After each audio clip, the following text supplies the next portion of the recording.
श्री स्वामी समर्थ. नमस्कार भक्तांनो, आपल्या सर्वांचं मनपूर्वक स्वागत आहे भक्तांच्या वाटेवर यामधील 7व्या भागामध्ये. या दिव्य आणि आध्यात्मिक प्रवासात आजची कथा आहे एका अशा भक्ताची ज्याचे आयुष्य एका क्षणात उद्ध्वस्त झालं होतं. डॉक्टरांनी आशा सोडली होती, घरच्यांच्या डोळ्यात फक्त अश्रू होते आणि मृत्यू अगदी समोर उभा होता. पण त्या काळोख्या क्षणी एक आवाज आला, घाबरू नकोस, मी तुझ्या पाठीशी आहे. आणि मग घडलं असं काही जे पाहून डॉक्टरसुद्धा थरथरले.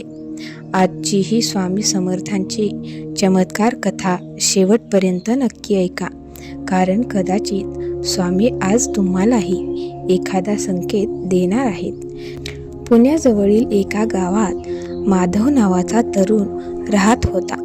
आई वडिलांचा एकुलता एक मुलगा, खूप मेहनती, शांत स्वभावाचा आणि स्वामी समर्थांचा निस्सीम भक्त.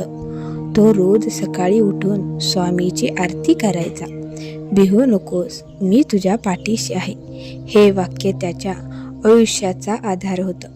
माधवचं छोटंसं दुकान होतं, त्यातूनच घर चालायचं. गरिबी होती पण मनात समाधान होतं. एक दिवस माधव रात्री दुकान बंद करून घरी येत होता. पाऊस सुरू होता, रस्ता अंधारलेला.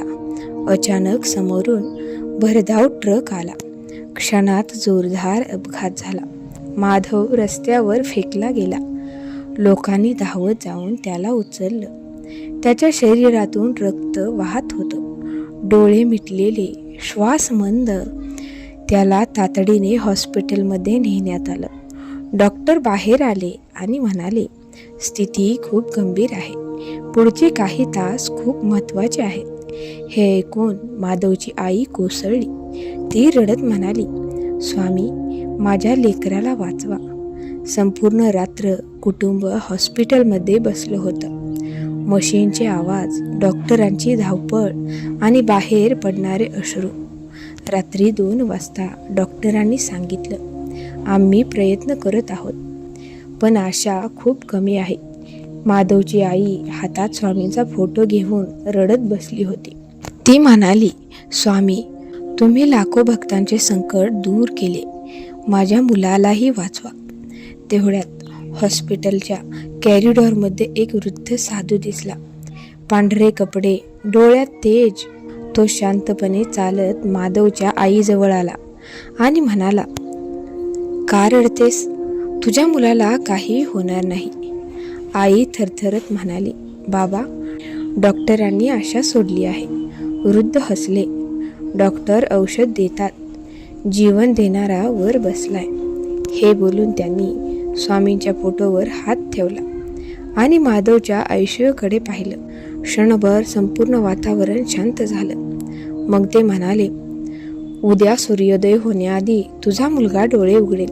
हे बोलून ते पुढे निघून गेले.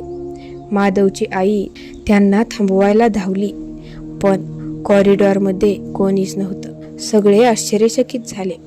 रात्र पुढे सरकत होते आणि अचानक ICU मधून आवाज आला, डॉक्टर, पेशंट रिस्पॉन्स देतोय. सगळे धावत आत गेले. माधवचे हात हालत होते. काही वेळात त्याने हळूहळू डोळे उघडले.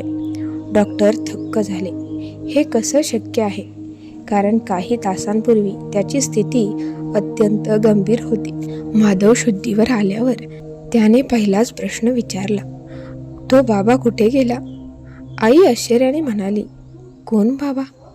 माधव हळू आवाजात म्हणाला, मी अंधारात हरवत होतो, तेव्हा एक तेजस्वी साधू माझा हात धरून म्हणाले, अजून तुझी वेळ आलेली नाही, तुझी आई माझ्यावर विश्वास ठेवून बसली आहे. हे ऐकून आईच्या डोळ्यात अश्रू आले. तिला समजलं, ते साधू दुसरे कोणी नसून स्वतः स्वामी समर्थ होते. काही दिवसांनी माधव पूर्णपणे बरा झाला. तो पहिल्यांदा अक्कलकोटला गेला. स्वामींच्या समाधीसमोर उभा राहिला आणि अचानक त्याला तिथे तीच अनुभूती आली, तेच तेज, तोच आवाज, भिवू नकोस, मी तुझ्या पाठीशी आहे. माधवच्या डोळ्यातून अश्रू वाहू लागले. तो म्हणाला, स्वामी, मी तुम्हाला पाहिलं, तुम्ही खरंच भक्तांना सोडत नाही. त्या दिवसानंतर माधवचं आयुष्य बदललं. तो रोज गरजू लोकांना मदत करू लागला, स्वामींच्या कथा सांगू लागला आणि प्रत्येकाला एकच सांगायचा, श्रद्धा खरी असेल तर स्वामी संकटात नक्की धावून येतात.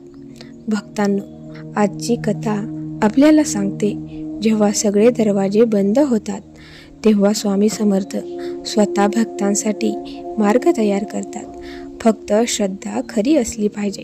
संकट कितीही मोठं असो, जर मनापासून स्वामींना हाक मारली तर ते नक्की धावून येतात. म्हणूनच कधीही निराश होऊ नका. स्वामींचं नामस्मरण सोडू नका, कारण जिथे विज्ञान थांबतं तिथून स्वामीचा चमत्कार सुरू होतो. जर तुम्हाला ही कथा आवडली असेल तर व्हिडिओला लाईक करा, शेअर करा आणि आपल्या भक्तांच्या वाटेवर परिवाराचा भाग होण्यासाठी चॅनल सबस्क्राईब नक्की करा. श्री स्वामी समर्थ.